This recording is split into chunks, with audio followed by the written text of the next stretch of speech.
I heard my daughter call me a burden through a laptop speaker at 11:47 on a Tuesday night. I wasn't supposed to hear it. I'd gone downstairs to grab a glass of water, and Emma's bedroom door was cracked open just enough. She was on a video call, laughing with her friends, and I should have kept walking. But then I heard my name. "Honestly, my dad is such a burden sometimes," she said, her voice light, almost breezy. "I'm tired of basically funding him indirectly. He just doesn't get how exhausting it is." I stood there in the hallway, glass in hand, frozen. One of her friends, a girl with purple streaks in her hair, leaned closer to her camera. "Wait, your dad? I thought he had that mechanic business or whatever?" Emma laughed. It wasn't a mean laugh, exactly, just careless, dismissive. "Oh, he does some handyman stuff, but it's not like he makes real money. My mom and I have been covering most of their bills for the last year. They just cling to my success because they don't have their own." Another voice chimed in, male this time. "That's rough. My parents were the same way until I set boundaries." "Exactly," Emma said. "I love them, but they need to figure out their own lives. I can't be responsible for them forever." I stood there for another 30 seconds, listening to them dissect my failures, my inadequacies, my entire existence as if I were some charity case they'd taken on. Then I walked back upstairs, set the glass on my nightstand, and sat on the edge of the bed. My wife, Linda, rolled over and squinted at me in the dark. "You okay?" "No," I said. She sat up, fully awake now.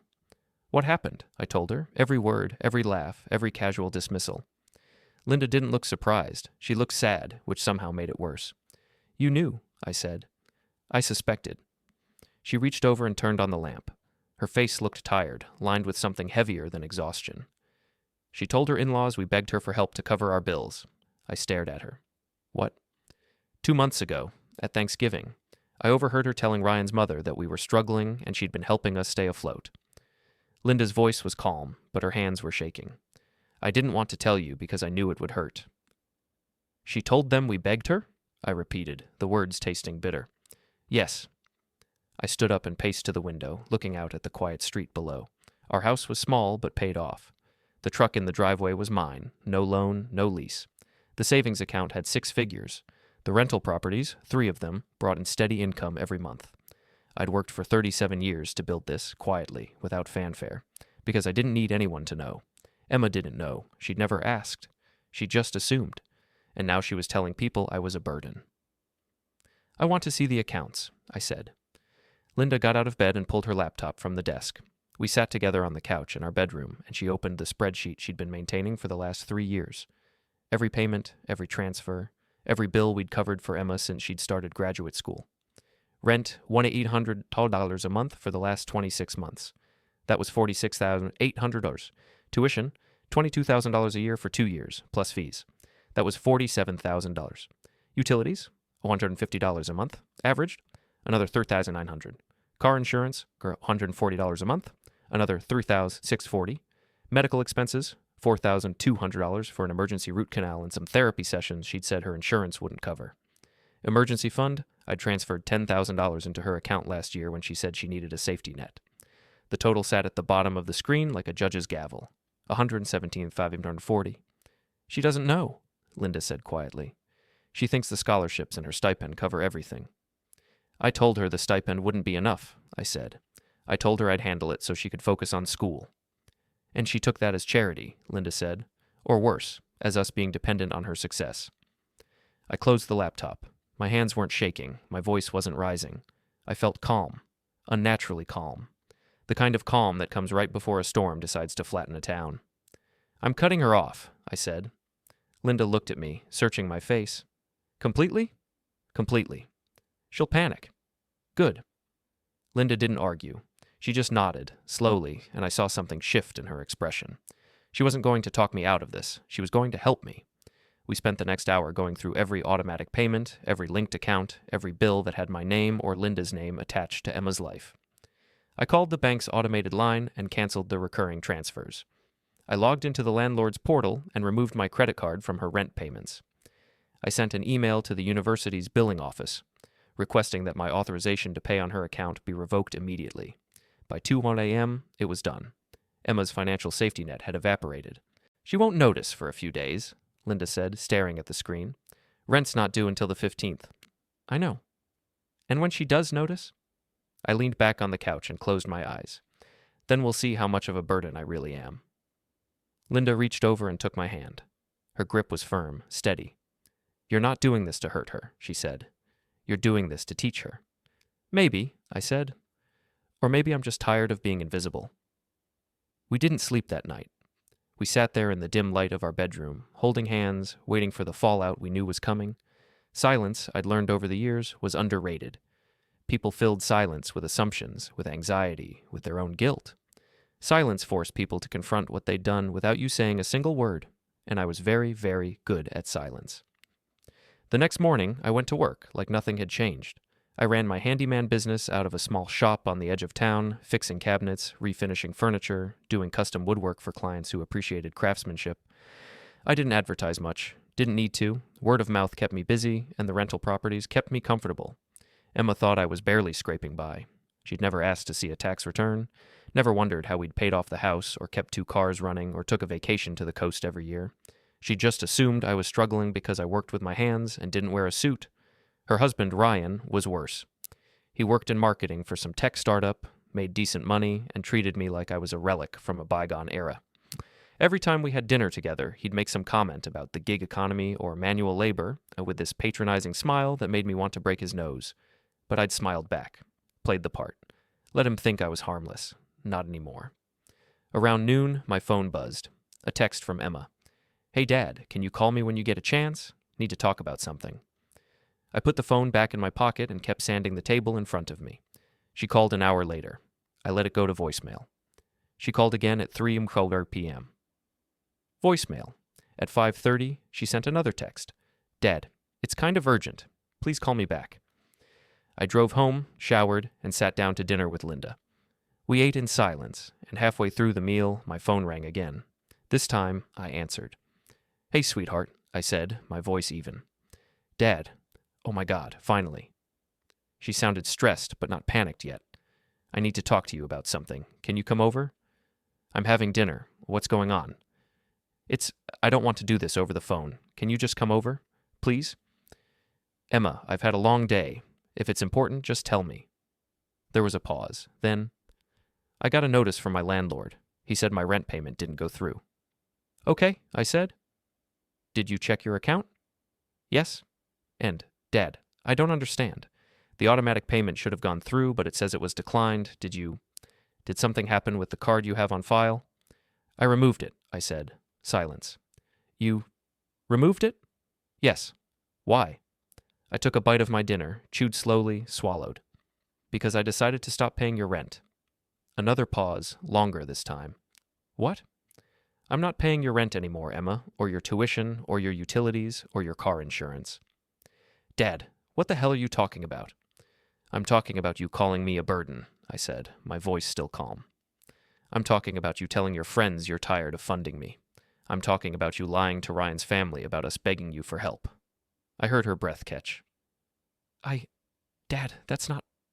It's exactly what you said. I heard you, so I'm giving you what you wanted. Independence. Dad, I didn't mean it like that. You meant it exactly like that, I said. And now you're going to figure out how to pay your own bills. You can't just... I can. I did. Good luck, Emma. I hung up. Linda looked at me from across the table, her expression unreadable. How do you feel? Ask me tomorrow, I said. But I already knew. I felt nothing. No guilt, no anger, no satisfaction. Just a cold, empty certainty that I'd done exactly what needed to be done. The next morning, Emma showed up at our house. I was in the garage, organizing tools, when I heard her car pull into the driveway. The engine cut off, the door slammed, and then she was there, standing in the doorway, her face red and blotchy. Dad, we need to talk, she said. I kept sorting screws into bins. I'm listening. You can't just cut me off like this. Do you have any idea what you've done? I have a pretty good idea. I have rent due in 5 days. I don't have enough in my account to cover it. Then I guess you'll need to figure something out.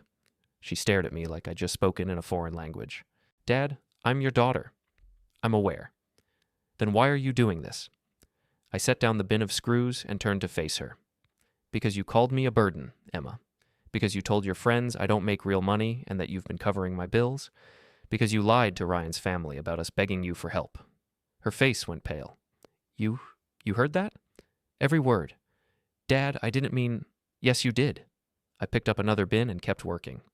You meant every word. And you know what? That's fine. You're allowed to think whatever you want about me, but you're not allowed to spend my money while you do it. Your money? She laughed, but it sounded hollow.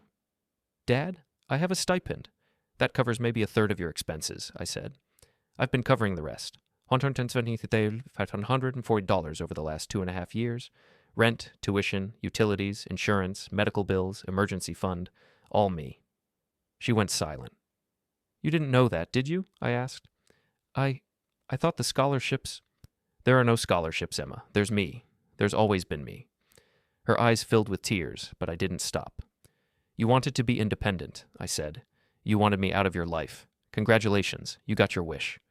Dad, please, I'm not your burden anymore, I said. Now get off my property. She stood there for another moment, mouth open, and then she turned and walked back to her car. She didn't slam the door this time. She just sat there, hands on the wheel, staring straight ahead. I went back to sorting screws. Linda appeared in the doorway a few minutes later. She's still out there. I know. You're really not going to help her? No. Linda nodded and leaned against the door frame. She asked me once if we could convince you to sign over the house. I looked up. What? About 6 months ago. She said Ryan's parents were helping them plan for the future, and they thought it would be smart if we put the house in her name. You know, for estate planning purposes. I felt something cold settle in my chest. And what did you say? I told her no. I told her the house was ours and it was staying ours. Linda crossed her arms. She didn't ask again, but I could tell she thought I was being unreasonable. I set down the bin and walked over to her. How long have you known she was like this? A while, Linda said quietly. I kept hoping she'd grow out of it, that she'd realize how much you've done for her. But then Ryan came along, and he made it worse.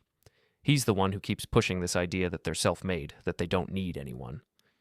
She chose to believe it, I said. She did. We stood there in silence, watching Emma's car finally pull out of the driveway and disappear down the street. This is going to get worse before it gets better, Linda said. I know.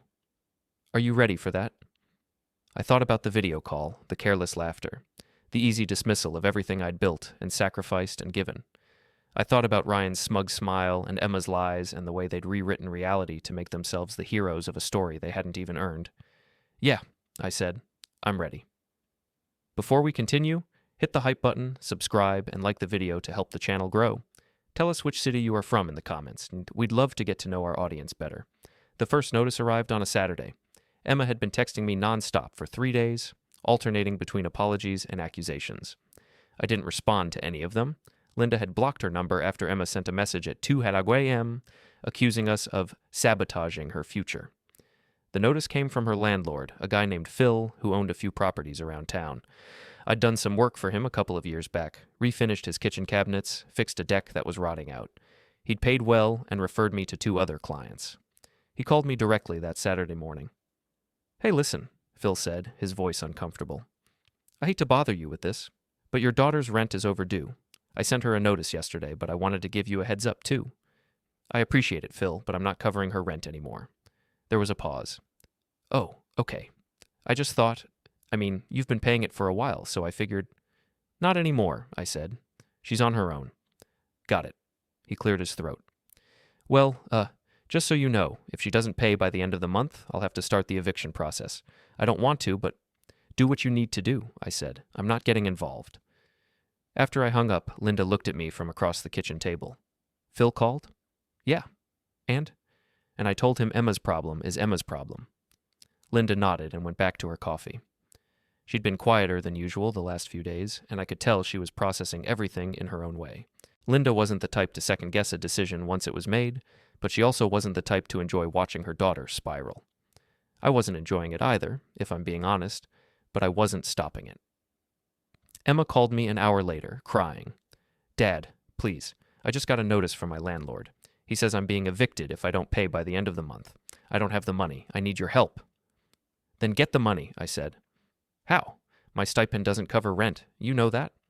Find a job, cut expenses, ask Ryan's parents for help. I kept my voice level, almost bored. You've got options, Emma. Use them. Dad, this isn't fair. Fair? I laughed, and it came out harsher than I'd intended. Ah, you called me a burden, Emma. You told your friends I was leeching off your success. You lied to Ryan's family about us begging you for help, and now you're mad because I'm not bailing you out? I said I was sorry. No, you didn't, I said. You said you didn't mean it like that. That's not the same thing. She went quiet. Here's the thing, sweetheart, I continued.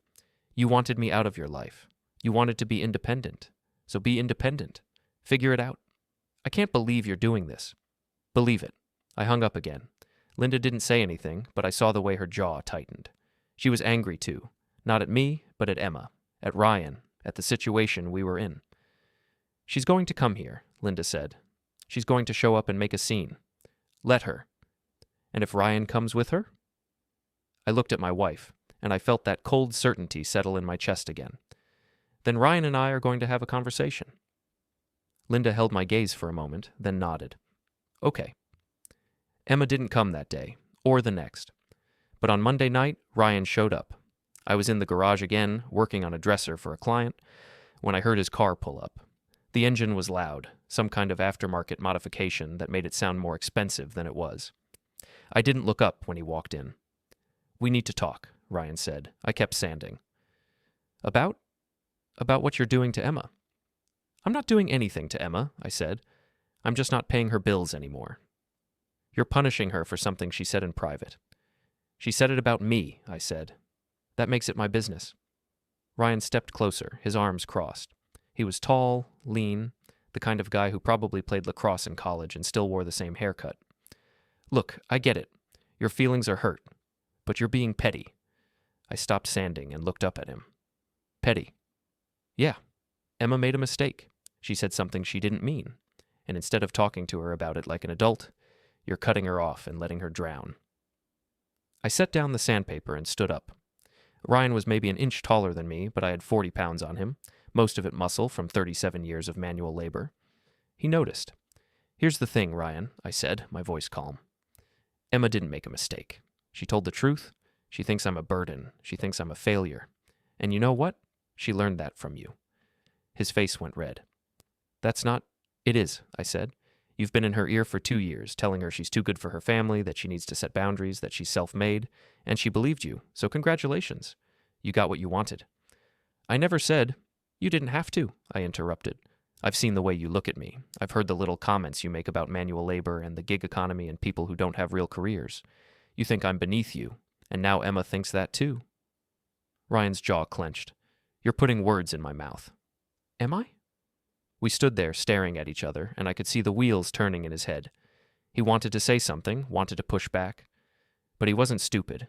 He could tell I wasn't bluffing. If you don't help her, Ryan said finally, she's going to lose her apartment. Then you help her. I don't have that kind of money.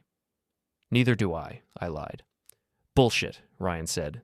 You own this house. You've got rental properties. You're not broke. I smiled, but it didn't reach my eyes. And how would you know that? He hesitated. Did you go snooping, Ryan? Did you and Emma look into my finances? Or did you just assume I had money because you wanted it? We didn't. Get out of my garage, I said. Ryan opened his mouth, closed it, then turned and walked back to his car. He didn't peel out or slam the door. He just left, and I watched him go with the same cold certainty I'd felt since this whole thing started. Linda appeared in the doorway a moment later. I heard. Good. He's going to tell Emma you refused to help. I know. And she's going to hate you even more. I know that too. Linda walked over and put a hand on my shoulder. You're okay with that? I thought about it. Yeah, I am. That night, Emma sent me a long text.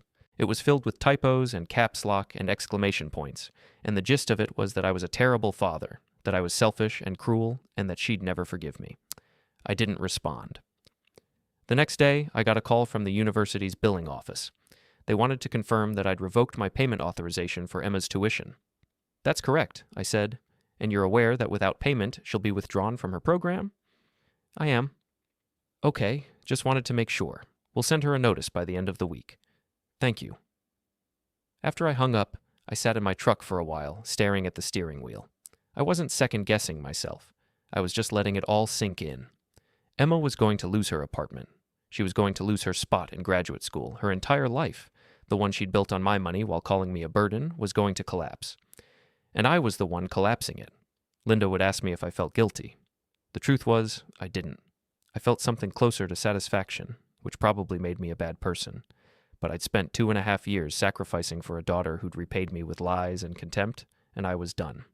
If she wanted to see me as the villain, fine. Villains don't hesitate. I started the truck and drove home. That evening, I was sitting on the porch when I saw a car I didn't recognize pull up across the street. It idled there for a few minutes, and then Ryan got out. He didn't come to the house. He just stood there, staring at me, and I stared back. Linda came out and sat beside me. "What's he doing?" "I don't know." We watched him for another minute, and then he got back in the car and drove off. "That was weird," Linda said. "Yeah." But I had a feeling it wasn't over. Ryan wasn't the type to let things go. He was the type to escalate, to push, to try to intimidate people into giving him what he wanted, and I was very much looking forward to what happened next. Emma's lies caught up with her faster than I expected. 2 days after my meeting with Detective Morrison, I got a call from Phil, Emma's landlord. "Hey," he said, "just wanted to let you know Emma's moving out at the end of the week." "She is?" "Yeah. She called me this morning, said she couldn't afford the rent anymore and wanted to break the lease early. I'm not going to fight her on it. Honestly, I'm just glad she's leaving before this turns into a legal mess." "Did she say where she's going?" "Nope, and I didn't ask." After we hung up, I sat there, processing the information. Emma was giving up her apartment. That meant she'd either found somewhere cheaper or she was moving in with someone. I had a pretty good guess who. Linda confirmed it that night. One of her friends had seen Emma and Ryan loading boxes into a moving truck outside his parents' house. "They're moving in with his family," Linda said, her voice flat. "Good," I said. "Good?" She wanted independence. She wanted to cut us out of her life. Now she's living with her in-laws. That's what she gets. Linda didn't argue, but I could see the sadness in her eyes. She was mourning the daughter we used to have, the one who'd called us for advice, who'd come home for holidays, who'd actually seemed to care about us. I was mourning her too, but I was also angry. And anger was easier to hold on to than sadness. Over the next week, things were quiet. Too quiet. Emma and Ryan had gone dark on social media, and I hadn't heard from them at all. No calls, no texts, no threats. It made me nervous. Then, on a Friday night, I got a call from one of my clients, a guy named Jeff who owned a small construction company. "Hey man," Jeff said, "I just wanted to give you a heads up. I ran into Ryan today. He was asking about you." "Asking what?" "Weird stuff, like how long we'd work together, if I'd ever had any problems with you, if you were reliable. I told him you were solid, but it felt off." "Did he say why he was asking?" "No, but it seemed like he was fishing for dirt." After I hung up, I called Linda. "Ryan's going around town asking about me." "Why?" "I don't know, but it's not good." That night, I couldn't sleep. I kept thinking about Ryan's face when he'd threatened me, the way his hands had curled into fists. He wasn't the type to let things go. He was the type to hold a grudge, to scheme, to find a way to hurt me even if it meant dragging himself down in the process. And Emma was going to help him. On Monday morning, I found out what they were planning. I got an email from a lawyer I'd never heard of. The subject line read, "Notice of intent to sue." I opened it and my stomach dropped. Emma and Ryan were suing me for emotional distress and defamation. They claimed my social media posts had damaged Emma's reputation and caused her to lose opportunities in her graduate program. They were asking for $50,000 in damages. I called Dave immediately. "They're suing me," I said. "For what?" I read him the email. Dave was quiet for a moment. "Okay, don't panic. This is a bullshit lawsuit. They don't have a case." "How do you know?" "Because truth is a defense against defamation. Everything you posted was backed by evidence. And emotional distress? Please. She started this by lying about you. No judge is going to side with her." "So what do I do?" "You respond. I'll draft a letter to their lawyer explaining why this lawsuit is baseless. And if they push forward, we'll countersue." "For what?" "False police report, defamation, harassment. Take your pick." After I hung up, I sat in my truck and stared at the email. Emma was suing me. My own daughter was taking me to court. I felt something cold and hard settle in my chest. Not sadness, not guilt. Just a grim determination to see this through. If she wanted a war, I'd give her a war. Dave sent his response to Emma's lawyer that afternoon. It was 6 pages long, meticulously detailed, and absolutely brutal. He laid out every lie Emma had told, every piece of evidence I had, and every legal consequence she'd face if she moved forward with the lawsuit. The lawyer didn't respond, but Emma did. She showed up at my shop 2 days later, alone. I was in the back, staining a table, when I heard the door open. I didn't look up. "Dad," she said. I kept working. "Dad, please, I need to talk to you." "Then talk." She walked closer, and I could hear the tremor in her voice. "I'm sorry." I stopped and looked at her. She looked terrible. Her hair was unwashed, her eyes were red and puffy, and she'd lost weight. She looked like someone who hadn't slept in days. "For what?" I asked. "For everything. For lying, for calling you a burden, for the police report, for the lawsuit, all of it." I set down the stain brush and crossed my arms. "You're not sorry. You're scared." "I am sorry." "No, you're not," I said. "You're sorry you got caught. You're sorry people found out the truth, but you're not sorry for what you did." "That's not fair." "Fair?" I laughed. "You tried to have me arrested, Emma. You filed a false police report. You sued me for telling the truth, and now you're standing here crying, expecting me to forgive you." Her face crumpled. I didn't know what else to do. "Ryan said—" "Ryan," I repeated. "Of course. Ryan told you to do this. Ryan told you to lie. Ryan told you to sue me. He said it was the only way to fix things." "Fix things?" I stepped closer, and she flinched. "Emma, you didn't break things. You destroyed them. You burned every bridge you had with us. And now you're standing here, telling me it's Ryan's fault. I know I messed up." "You didn't mess up," I said. "You made a choice. You chose to lie about me. You chose to destroy my reputation. You chose to side with Ryan over your own parents, and now you're choosing to blame him because you can't handle the consequences." "Dad, please." "Get out," I said.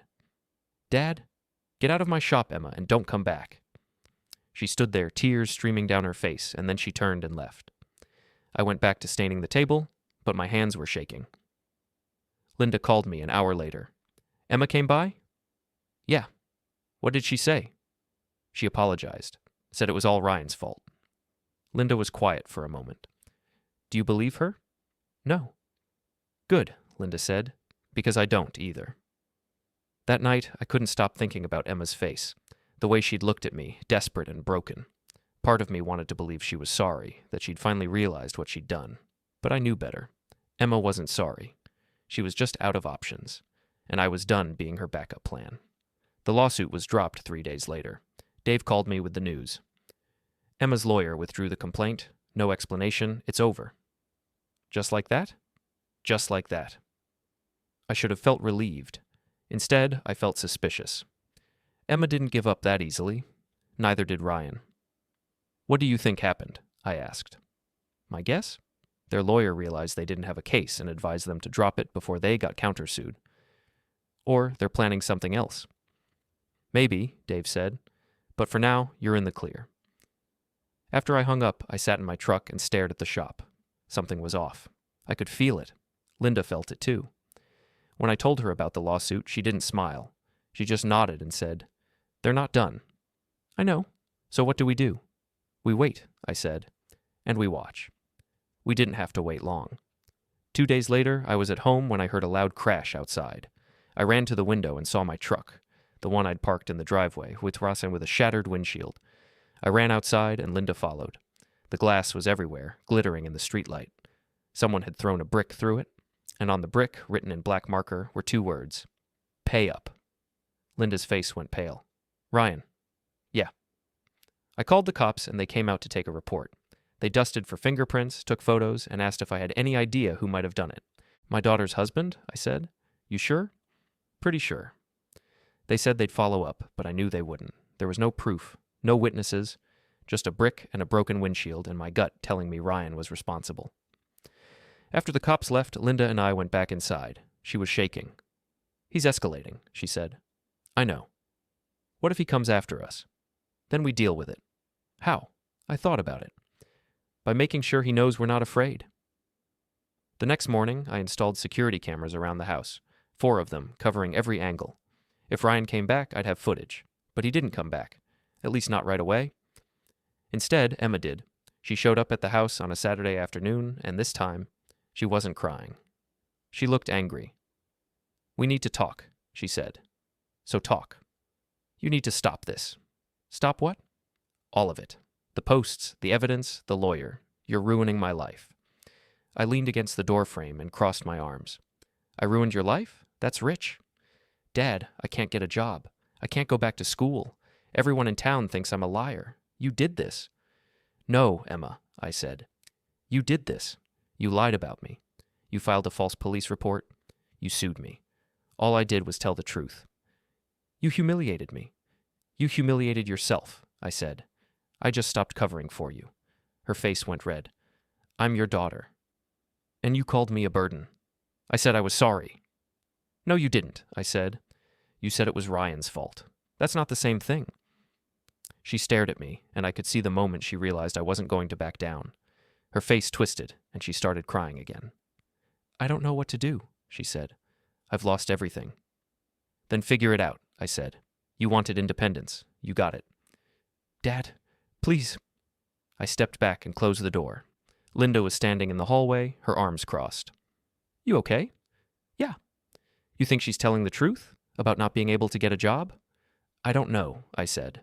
And honestly, I don't care. But I did care. I couldn't help it. No matter how angry I was, no matter how much she'd hurt me, she was still my daughter. And part of me hated seeing her like this. But I wasn't going to save her. Not this time. That night, I got a call from an unknown number. I almost didn't answer, but something made me pick up. Hello? Is this Mr. Thompson? A man's voice, unfamiliar. Yes. This is Officer Daniels with the Sheriff's Office. I'm calling about the vandalism report you filed earlier this week. Did you find something? We did, actually. We pulled security footage from a neighbor's camera, and we've got a clear shot of the suspect. It's a male, mid-20s, driving a silver sedan. Does that match anyone you know? That's Ryan, I said. My daughter's husband. Okay. We'd like to bring him in for questioning. Do you want to press charges? I thought about it. Pressing charges meant escalating things even further. It meant dragging this into court, making it public, turning it into an even bigger mess. But Ryan had vandalized my truck. He'd threatened me, and he wasn't going to stop unless I made him. Yes, I said. I want to press charges. Understood. We'll be in touch. After I hung up, I told Linda what had happened. You're pressing charges? She asked. Yes. Emma's going to lose it. Good, I said. Maybe she'll finally realize who she married. But I wasn't sure she would. Emma had spent the last 2 years defending Ryan, making excuses for him, siding with him over her own family. She wasn't going to change just because he got arrested. If anything, she'd probably blame me for that too. 2 days later, the cops arrested Ryan. I found out from Jeff, who'd seen it happen. They picked him up outside his parents' house, put him in cuffs and everything. What the hell did he do? He threw a brick through my windshield, I said. Jeff whistled. Damn, he's stupider than I thought.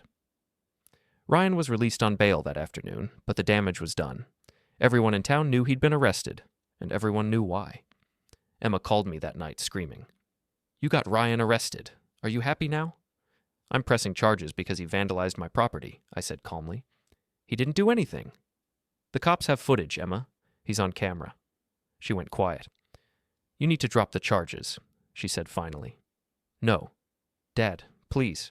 He could go to jail. Then he should have thought about that before he threw a brick through my windshield. You're destroying us. No, I said. Ryan destroyed himself, and you're just along for the ride. I hung up. Linda looked at me from across the room. You think this is the end of it? No, I said, but it's the beginning of the end. Ryan's court date was set for 3 weeks out. In the meantime, Emma and Ryan went completely silent.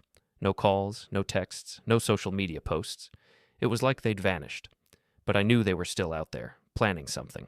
I found out what on a Tuesday morning when I got a call from my insurance company. Mr. Thompson, we've received a claim from your daughter regarding an accident involving your vehicle. What accident? She says she was driving your truck with your permission and got into a collision. She's filing a claim for damages. That's a lie, I said. She doesn't have permission to drive my truck. She doesn't even have a key. I see. Well, we'll need to investigate this further. Can you come down to our office to give a statement? I'll be there this afternoon. After I hung up, I called Dave. Emma's trying to commit insurance fraud. What? I explained the situation. Dave swore under his breath. She's desperate. She's trying to scam money out of your insurance. Can she do that? Not legally, and if she tries, she's going to get caught. Insurance companies don't mess around with fraud. So what do I do? You give your statement, you tell the truth, and you let the insurance company handle it. They'll figure out she's lying. I went to the insurance office that afternoon and gave my statement. I explained that Emma didn't have permission to drive my truck, that she didn't have a key, and that I hadn't been in any accidents. I also provided the security footage from my house showing my truck parked in the driveway for the last 3 weeks. The insurance investigator listened, made notes, and then said, "We'll follow up with your daughter. If her story doesn't match yours, we'll deny the claim." And then what? And then we'll report her for fraud. I drove home feeling a grim satisfaction. Emma was digging herself deeper and deeper, and I wasn't lifting a finger to stop her. That night, Linda asked me if I felt guilty. "No," I said. "Not even a little?" "No," she nodded. "Good, because I don't either." We sat in silence for a while, and then Linda said, "I've been thinking about what happens after this." "After what?" "After Ryan's court date, after the insurance company denies Emma's claim, after all of this is over. What then?" I thought about it. "I don't know." "Do you think she'll ever apologize? Really apologize?" "No," I said. "I think she'll blame me for the rest of her life." Linda looked sad, but she didn't argue. "You're probably right." "Does that bother you?" "Yes," she said, "but I'm not going to let it change my mind. She made her choices. Now she has to live with them. And so do we. And so do we." The insurance company denied Emma's claim a week later. They also reported her to the state's fraud division, which meant she could face criminal charges. Emma called me, hysterical. "They're saying I committed fraud. Dad, you have to fix this." "I can't fix it," I said. "You lied to an insurance company. That's on you." "I didn't lie." "Yes, you did. You claimed you were driving my truck with my permission. That's fraud." "I needed the money." "Then get a job," I said. "Stop trying to scam people." "You're heartless." "I'm realistic," I said. "You keep making bad choices, and you keep expecting me to bail you out. I'm not doing it anymore." She hung up. Linda looked at me. "You really think she's going to face charges?" "I hope so," I said. "Maybe that'll finally wake her up." But I wasn't optimistic. Emma had spent the last 2 years lying, manipulating, and blaming everyone but herself. I didn't think a fraud charge was going to change that. Ryan's court date arrived on a cold, gray morning in late February. Linda and I drove to the courthouse together, and I was surprised to see how nervous I felt. I'd been so focused on getting to this point that I hadn't thought about what it would actually feel like to sit in a courtroom and watch my daughter's husband get sentenced. Emma and Ryan were already there when we arrived. They were sitting in the back row, whispering to each other. Emma looked up when we walked in, and for a moment our eyes met. She looked away first. The hearing was quick.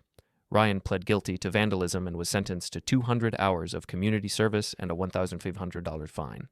He was also ordered to pay restitution for the damage to my truck. The judge looked at him and said, "Mr. Walker, you're lucky Mr. Thompson didn't press more serious charges. Vandalism is a crime, and it reflects poorly on your character. I suggest you use this as an opportunity to reflect on your choices." Ryan nodded, but I could see the anger in his face. He wasn't reflecting on anything. He was planning his next move. After the hearing, Emma and Ryan left without looking at us. Linda and I walked to the parking lot in silence. "That's it?" Linda asked. 200 hours of community service? That's it? It doesn't feel like enough." "It's not," I said, "but it's something." We drove home, and I tried to feel satisfied. I'd pressed charges. Ryan had been convicted. I'd won. But it didn't feel like a win. It felt hollow. That night, I sat on the porch and thought about everything that had happened. The video call, the lies, the lawsuit, the vandalism, the fraud. It had been 3 months since this all started, and I was exhausted. Linda came out and sat beside me. "You okay?" "I don't know." "You did the right thing," she said. "You know that, right?" "Did I?" "Yes," Linda said firmly. "Emma lied about you. She tried to destroy your reputation. She filed a false police report. She tried to commit fraud. You didn't do any of that. She did." "I know." "Then stop second-guessing yourself." I looked at her. "You think this is over?" "No," Linda said, "but I think it's close." I wanted to believe her, but something told me we hadn't seen the last of Emma and Ryan. I was right. 2 weeks after Ryan's court date, I got a call from a number I didn't recognize. I almost didn't answer, but curiosity got the better of me. "Hello? Mr. Thompson?" A woman's voice, professional. "Yes." This is Jennifer Cole. I'm an attorney representing your daughter, Emma Thompson. She'd like to arrange a meeting with you to discuss a potential resolution to your ongoing disputes. I almost laughed. A resolution? Yes. She believes there's been a misunderstanding, and she'd like an opportunity to clear the air. Tell Emma if she wants to talk to me, she can call me herself. She tried. You didn't answer. I had ignored her calls, all 15 of them. I'm not interested in a meeting, I said. Mr. Thompson, I think it would be in everyone's best interest. I said no. I hung up. Linda looked at me from across the kitchen. Emma's lawyer? Yeah. What did she want? A meeting to discuss a resolution. Linda snorted. Let me guess. Emma wants you to drop the charges against Ryan, delete your social media posts, and pretend none of this ever happened. Probably. And in exchange, she'll graciously forgive you for ruining her life. Something like that. Linda shook her head. She's unbelievable. She's desperate, I corrected. Ryan's got community service, she's facing fraud charges, they're living with his parents. Their entire life has collapsed, and they're looking for someone to blame. So they're blaming you? Of course they are. Emma's lawyer called back the next day. And the day after that. I didn't answer either time. On the fourth day, Emma showed up at the house. I was in the garage when I heard the knock on the door. Linda answered it, and I heard Emma's voice, high and desperate. Mom, please, I need to talk to Dad. He doesn't want to talk to you, Linda said. Mom? Emma, you lied about him. You tried to have him arrested. You committed fraud. What did you think was going to happen? I made mistakes. You made choices, Linda said. And now you're dealing with the consequences. I walked to the door and stood behind Linda. Emma saw me and her face crumpled. Dad, please, she said. I need your help. No. Dad? No, I repeated. You burned every bridge you had with us, Emma. You don't get to come back now that you need something. I'm your daughter. And you called me a burden, I said. You told people I was abusive. You lied to the police. You tried to scam my insurance company. You're not my daughter anymore. You're a stranger. Her face went white. You don't mean that. Yes, I do. Emma looked at Linda, desperate. Mom, tell him. He's right, Linda said quietly. You're not our daughter anymore. You're someone we used to know. Emma started crying, but neither of us moved. We just stood there, watching her fall apart, and I felt nothing. After a minute, she turned and walked back to her car. She sat there for a long time, crying, and then she drove away. Linda closed the door and leaned against it. That was hard. Yeah. But necessary. Yeah. We stood there in silence, and I felt something shift inside me. I wasn't angry anymore. I wasn't sad. I was just done. Emma called me that night, but I didn't answer. She left a voicemail. Dad, I know I messed up. I know I hurt you, but I'm begging you, please help me. The fraud charges, they're serious. I could go to jail. Please, Dad, I'm sorry. I'm so sorry. I deleted the voicemail without listening to the whole thing. Linda looked at me. You're really not going to help her? No. Even if she goes to jail? Even then. Linda nodded. Okay. You think I'm being too harsh? I asked. No, Linda said. I think you're being exactly as harsh as you need to be. Over the next week, Emma called me 6 more times. I didn't answer any of them. Her lawyer called twice. I didn't answer those either. And then, on a Friday night, Ryan showed up at my shop. I was locking up when I heard footsteps behind me. I turned, and there he was, standing in the parking lot, his face twisted with anger. You happy now? He said. What do you want, Ryan? I want you to drop the charges. No. Emma's going to jail because of you. Emma's going to jail because she committed fraud, I said. That's not on me. You could help her. I could, I said. But I'm not going to. Ryan stepped closer, his fists clenched. You're a bastard. And you're a coward, I said. You've been hiding behind Emma this whole time, letting her do your dirty work. But now that it's all falling apart, you're here, begging me to fix it. I'm not begging. Yes, you are, I said. You're desperate. And you know what? I don't care. Ryan's face went red. You're going to regret this. Is that a threat? He didn't answer. He just stood there, breathing hard, and I could see the wheels turning in his head. He wanted to hit me. I could tell. Go ahead, I said. Take a swing. Let's see what happens. Ryan hesitated, and in that moment I saw it. The fear. The realization that he was outmatched. He turned and walked away. I watched him go, and I felt that cold certainty settle in my chest again. This wasn't over. Ryan wasn't going to let it go, but I was ready. The breaking point came a week later. Emma's fraud case went to court, and she was convicted.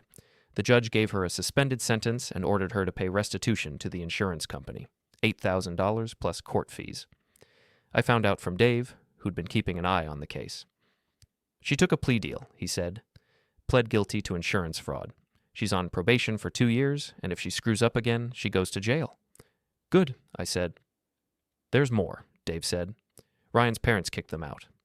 What? Yeah. Apparently they found out about Emma's fraud charge and decided they didn't want her living in their house. Emma and Ryan are couch surfing now. I sat there processing the information. Emma and Ryan had lost everything. Their apartment, their credibility, their family. They had nothing, and I didn't feel sorry for them. She's going to come after you again, Dave said. When people hit rock bottom, they lash out. Be careful. I promised I would, but I wasn't worried. Emma and Ryan were broken. They didn't have the money or the energy to keep fighting, or so I thought. That night, I was lying in bed when I heard glass breaking downstairs. I shot up, my heart racing, and grabbed the baseball bat I kept by the bed. Linda woke up beside me. What was that? Stay here, I said. I crept downstairs, bat in hand, and saw the living room window shattered. A brick lay on the floor, surrounded by glass. And standing in the yard, illuminated by the streetlight, was Ryan. I dropped the bat and ran outside. Ryan saw me coming and bolted, but I was faster. I caught him at the end of the driveway and tackled him to the ground. Ryan struggled, but I had 50 pounds on him and 30 years of manual labor. He wasn't going anywhere. Let me go, he shouted. Not a chance. Linda appeared in the doorway, her phone in hand. I'm calling the cops. No, Ryan yelled. Please don't. You just threw a brick through my window, I said. Again, what the hell is wrong with you? Ryan stopped struggling. He just lay there, breathing hard. And when I looked at his face, I saw something I hadn't expected. He was crying. She's going to leave me, he said. What? Emma. She's going to leave me. She blames me for everything. The lawsuit, the charges, the eviction. She says it's all my fault. It is your fault, I said. I know, Ryan shouted. I know, okay? I screwed up. I pushed her to cut you off. I told her to sue you. I thought if we got your money, we'd be okay. But now we're worse off than before, and she hates me.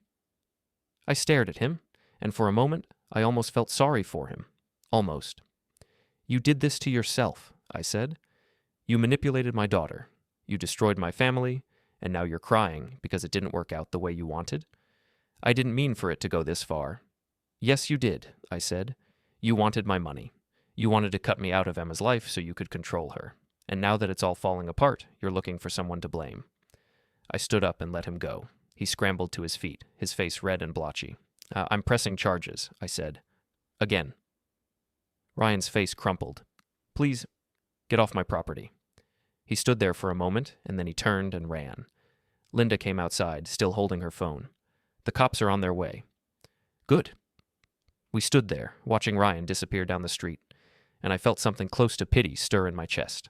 He was pathetic, broken, a shell of the smug, arrogant man he'd been 3 months ago. But I didn't regret what I'd done, not for a second. The cops arrived 10 minutes later. They took my statement, collected the brick as evidence, and said they'd pick Ryan up for questioning. This is the second time he's vandalized your property, one of the officers said. He's looking at serious jail time if he's convicted. Good, I said. After the cops left, Linda and I went back inside. She looked at me, her expression hard. You think Emma knows he was here? Maybe, I said. Or maybe she sent him. Either way, she's part of this. I know. We cleaned up the glass in silence, and by the time we were done, it was almost 3 a.m. I was exhausted, but I couldn't sleep. I kept thinking about Ryan's face, the way he'd cried, the way he'd begged, and I kept thinking about Emma and what she must be going through right now. But I didn't call her. I didn't reach out. I just went to bed and closed my eyes and waited for the next storm to hit. The next storm hit 2 days later. Emma showed up at my shop in the middle of the afternoon. I was alone, sanding a table, when I heard the door open. I didn't look up. Dad, she said. I kept sanding. Dad, I need to talk to you. Then talk.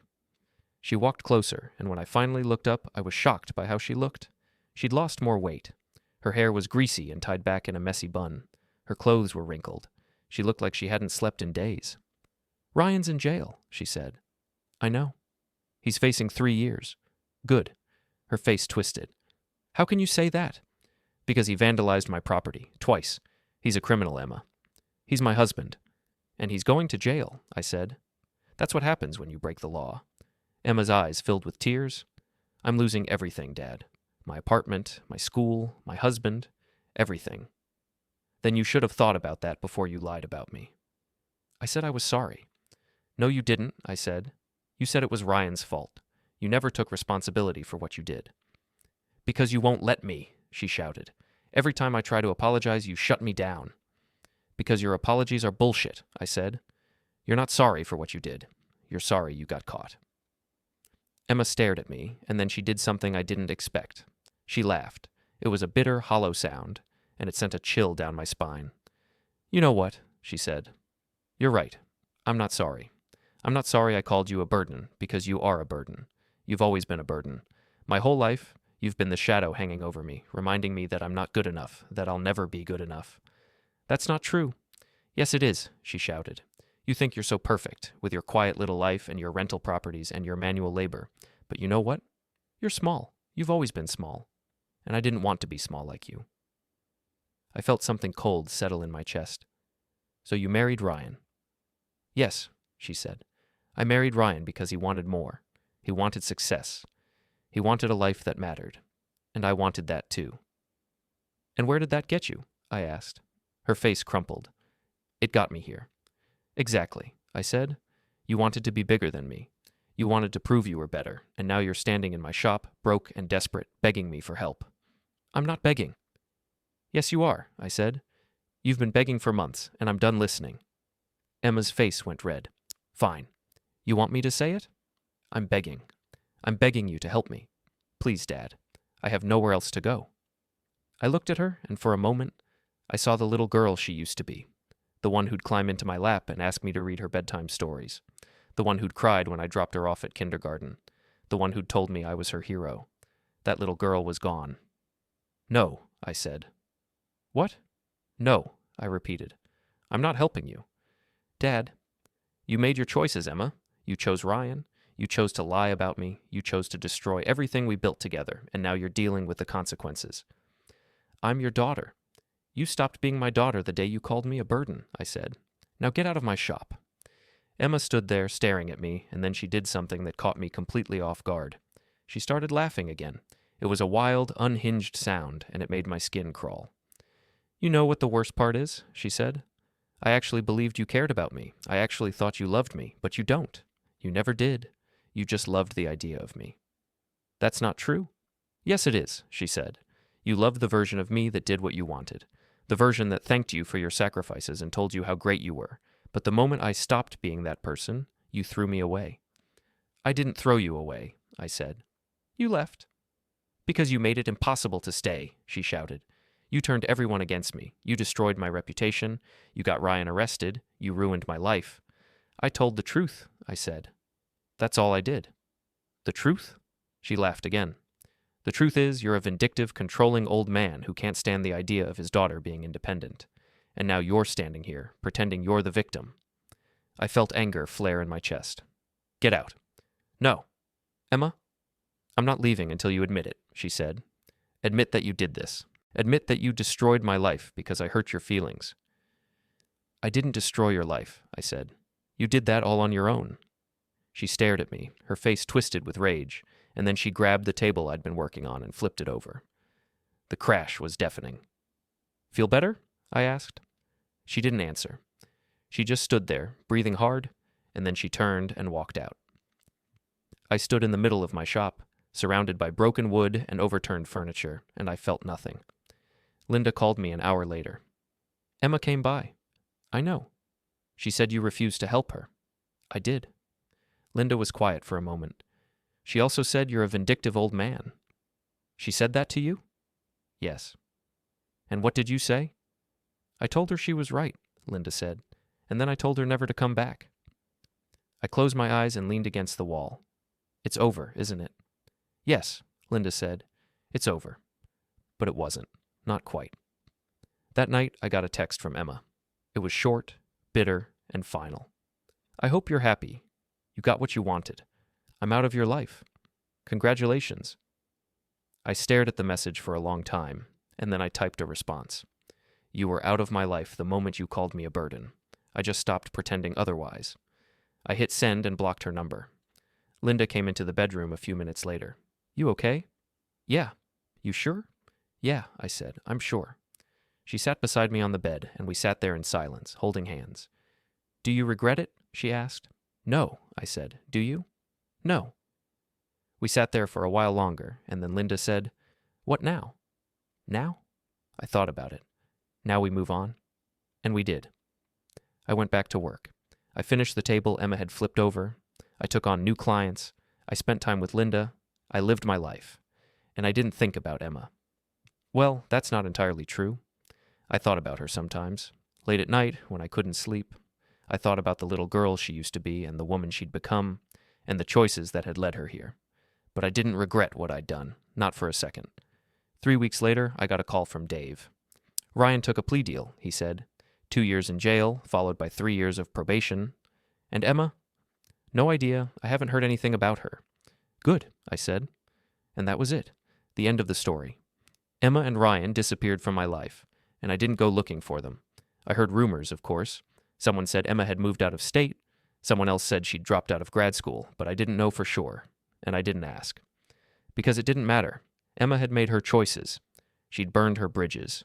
She'd destroyed everything we'd built together, and now she was living with the consequences. And I was living with mine. A month after everything ended, Linda and I were sitting on the porch drinking coffee when she turned to me and said, Do you think she'll ever come back? No, I said. Good, Linda said, because I don't want her to. Neither do I. We sat there in silence, watching the sun rise, and I felt something I hadn't felt in months. Peace. It wasn't the ending I'd wanted. I'd wanted Emma to realize what she'd done. I'd wanted her to apologize, really apologize, and mean it. I'd wanted her to become the daughter I'd always hoped she'd be. But that wasn't going to happen. Emma wasn't that person. Maybe she never had been. And I was okay with that, because I'd done what I needed to do. I'd told the truth. I'd stood my ground. I'd refused to be a doormat. And in the end, I'd won. Not because Emma lost everything, not because Ryan went to jail, not because I destroyed their lives, but because I refused to let them destroy mine. And that, I realized, was enough. I took a sip of my coffee and looked at Linda. She was smiling, just a little, and I smiled back. You know what? I said. What? I'm glad it's over. Me too, she said. And we sat there together as the sun rose over the quiet street, and I felt something I hadn't felt in a long time. Free.